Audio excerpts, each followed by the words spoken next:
Today I'm going to show you exactly how to insert a PowerPoint presentation into CapCut, step by step, in the easiest way possible.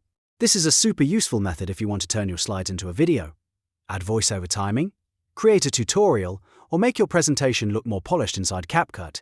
And the best part is, you can control each slide individually so your final video matches your pacing perfectly.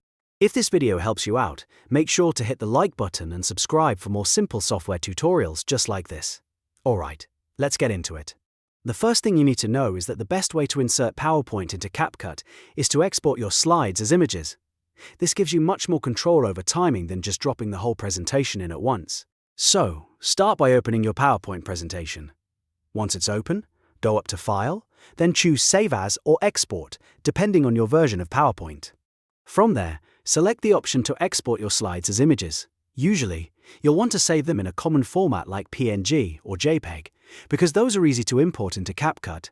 When you export the slides, PowerPoint will save each slide as a separate image. This is really helpful because every slide becomes its own visual clip. That means you can place each one on the timeline and decide exactly how long it stays on screen. If you have a voiceover, this is perfect because you can match each slide to whatever part of your narration you're talking about. Now that your slides are saved as images, open CapCut Desktop on your computer. Once CapCut loads, click Create Project to start a new editing project. This will open the main editor, where you can bring in all of your slide images. Next, go to the Media tab in the top left area and click Import.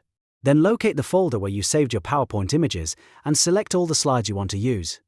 You can usually drag and select multiple files at once, which makes the process much faster. After your images are imported into CapCut, it's time to add them to the timeline. Select all of the slide images in the media library, then drag them down into the timeline area. CapCut will place them in sequence, so your slides appear one after another, just like a slideshow. If you have several slides, this step makes it very easy to build your video quickly. Once the slides are on the timeline, you can start adjusting the timing. This is one of the most important parts of the process. Click on any image clip and drag the edges to make it longer or shorter. If you want a slide to stay on screen for more time, extend the clip. If you want to move faster to the next slide, shorten it. This is how you manually sync your PowerPoint visuals with your voiceover or background music. If you're making a tutorial or educational video, this timing control can make a huge difference in how professional your video feels. Instead of every slide being the exact same length, you can give more time to important points and less time to simple ones. That creates a smoother viewing experience and keeps people watching longer.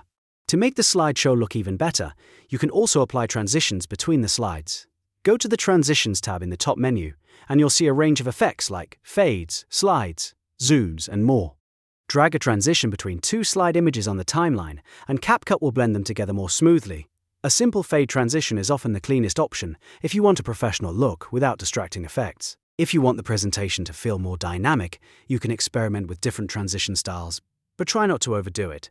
The goal is to make the PowerPoint look polished inside CapCut, not flashy or messy. In most cases, clean and simple transitions will give you the best result. And that's really all there is to it. By exporting your PowerPoint slides as images, importing them into CapCut, placing them on the timeline, adjusting the duration, and adding transitions, you can easily turn a presentation into a video with full control over the pacing. This method works great for explainer videos, business presentations, educational content, and social media videos too. If this tutorial helped you, don't forget to like the video and subscribe to the channel for more CapCut tips, PowerPoint tutorials, and easy editing guides. Thanks for watching, and I'll see you in the next one.